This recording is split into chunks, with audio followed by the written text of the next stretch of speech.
नमस्कार दोस्तों, मैं खुशी आपका बहुत बहुत स्वागत है हमारे चैनल स्वयं की खोज में। तो आज मैं सोच रही थी कि आज मैं क्या बोलूं, किस विषय के बारे में आपको बताऊं, क्योंकि जब दशहरा पास आ रहा है तो इसके बारे में बहुत सारे लोग ऐसे होंगे जो बड़ी बड़ी वीडियो बनाएंगे, पर मुझे लगता है कि मुझे आज आपको बताना चाहिए रावण के विषय में। तो दोस्तों, बहुत सारे घरों में हमारी परंपरा रहती है कि हम रावण की पूजा करते हैं। आज भी इतने समय के बाद रावण की पहले पूजा की जाती है और शाम के समय हम उसके पुतले को जलाते हैं। तो आज भी हम ये सोचते हैं कि सुबह पूजा करते हैं और शाम को पुतले को जला देते हैं, लेकिन कुछ दोस्त तो यही नहीं जानते कि रावण को क्यों पूजते हैं। क्या आपके घरों में भी रावण की पूजा होती है? तो सबसे पहले तो हम जानते हैं कि रावण के नाम से ही लोग डर जाते हैं, लेकिन आज हम समझेंगे कि रावण क्या था। तो दोस्तों, रावण इतने शक्तिशाली पैदा हुए हैं, इतने वेदों के ज्ञाता, और आप जानते होंगे कि बहुत ज्यादा ज्ञानवान थे। ये तंत्र विद्या में माहिर थे। तो आपने कभी देखा होगा, आप कभी किसी से मिले होंगे कि जो लोग नाड़ी वैद होते हैं, नाड़ी देख के ही आपकी समस्याओं को बता देते हैं। तो दोस्तों, रावण सबसे पहले नाड़ी वैद थे, जो लक्ष्मण के लिए संजीवनी लाए, या सबसे पहले सुषैण वैद को लाए। तो उसके बाद उन्होंने सुषैण वैद को नाड़ी विद्या सिखाई। तो रावण इतने गुणवान होते हुए भी नाड़ी वैद, वो नाड़ी को पकड़ कर ही आपकी सारी बीमारियों को बता देते थे।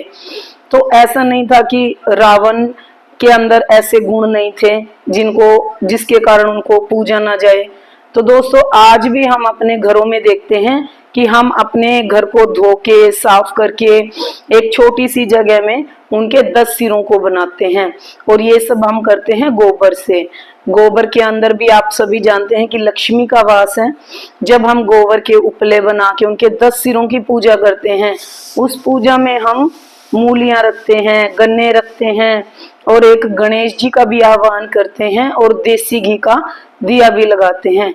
तो दोस्तों देखो, इतने से एरिया में भी हम अपने सारे ग्रहों को इकट्ठा करते हैं। तो हमें क्यों जरूरत है आज भी रावण की पूजा की? तो हम ये समझ के रावण की पूजा नहीं करते कि उनके अंदर बहुत सारी बुराइयां थी, लेकिन हम रावण की पूजा इसलिए करते हैं कि हम उनके जैसा ज्ञान को प्राप्त करें, उनकी अच्छाइयों को जाने।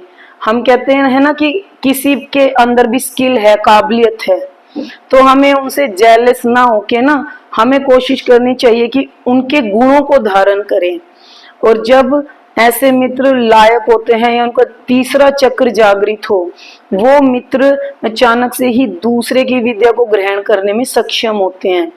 तो आज भी हम अपने घरों में इतना छोटा सा ओरा बना के रावण की पूजा करते हैं। तो एक आपको पता होगा कि एक रई मथानी हम जरूर वहां रखते हैं।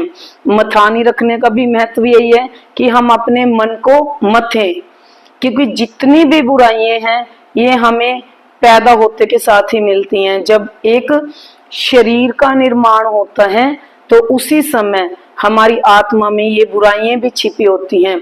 उस मथानी को रख के, और जब हम रावण की पूजा करते हैं तो हम एक यही इशारा हमें शास्त्र कहते हैं कि अपने मन का मंथन करो, रावण की तरह हर गुण को धारण करो, हर विद्या को धारण करो, लेकिन आपके हृदय में कोई भी बुराई है तो आप उसको निकाल दो। जब आप ज्ञान रूपी मथानी से अपने मन का मंथन करते हो, तो जैसे जब हम एक निकालते हैं ना, घी निकालते हैं, तो मक्खन ऊपर आ जाता है और छाछ नीचे बैठ जाता है। इसी तरह से जब हम अपनी ज्ञान रूपी मथानी से अपने मनन करते हैं, ध्यान करते हैं, साधना करते हैं, तो हमारी उस ज्ञान की मथानी को, हमारी अच्छाइयों को, हमारी स्किल को ऊपर आ जाती है, और हमारी बुराइयां लस्सी के रूप में नीचे बैठ जाती हैं। जब दोस्तों रावण इतना ज्ञानवान था, तो वो राम को भी जानते थे कि ये नारायण का अवतार है, और वो जानते थे कि इन्हीं के हाथों मेरे पूरे कुल का उद्धार हो जाएगा, क्योंकि पूरे विश्व में राम के अलावा कोई नहीं था कि जो रावण के कुल को मुक्ति दिलाता। इसी तरह से ये जानकारी उनको बहुत पहले से थी, तभी उन्होंने एक रावण से, एक राम से उन्होंने एक वैर पाला, जिसके कारण उनके सारे कुल की मुक्ति हुई। इस तरह से दोस्तों एक अच्छी चीजें हम जब रावण से ले लेते हैं, अपने मन का मंथन करते हैं, तो हम शाम के टाइम देखते हैं कि उनके पुतले को लोग बड़ी नफरत से जलाते हैं। वैसे तो मेरा अपना मानना है कि रावण का पुतला कभी ना जलाएं, अपने मन में छिपी हुई बुराइयों को जलाएं। अब हर स्त्री को किसी भी तरह से माँ या बहन की दृष्टि से हम देख सकते हैं, लेकिन वो शिक्षा हमने नहीं लेनी, हमने बस रावण के पुतले को फूंक देना है, उससे कुछ भी नहीं होगा। रावण के पुतले को जलाने से कुछ नहीं होगा, 2 मिनट का शो है, खत्म हो जाएगा। लेकिन अगर हम एक संकल्प करें कि उनकी बुराइयों को ना धारण करें, एक स्त्री जात की सिर्फ रिस्पेक्ट ही करें, उनकी इज्जत ही करें, तो दोस्तों हम उनके गुणों को धारण किए हुए हैं। और जब हम मथानी से मंथन करेंगे, उनको गुणों को धारण करेंगे, तो बस फिर हो जाता है सारा काम। तो दोस्तों रावण को जलाने की बजाय अपने मन को मथो। जब हम देखते हैं ना कि सारी अच्छाई और सारी बुराई हमारे मन के अंदर ही है, तो दोस्तों रावण के पुतले जब जलाओ तो अलग बात है, ना जलाओ तो आप उसका मनन करो। तो दशहरे का यही मतलब है कि 10 सिरों का हर लेना। 10 सिर क्या है? अहंकार का प्रतीक। कि हमें ज्ञान का अहंकार हो गया, हमें पद का अहंकार हो गया, हमें पैसे का अहंकार हो गया। उस अहंकार में हम ये भी नहीं सोचते कि हम सामने वाले को कितना अपमानित करते हैं और उनका अपमान कर देते हैं। ये नहीं है कि हम अपने से नीचे का अपमान करते हैं, कई बार हम अपने अहंकार में आके, पैसे के अहंकार में आके हम अपने घर वालों का अपमान करते हैं, माँ बहनों का अपमान करते हैं, अपने घर के बुजुर्गों का अपमान करते हैं। तो दोस्तों मैं यही कहना चाहूंगी, इस दशहरे पे रावण को जलाने की बजाय अपने मन रूपी मथानी को लेके, अपनी ज्ञान रूपी मथानी से अपने मन को मथें और रावण की अच्छाइयों बुराइयों को मनन करें।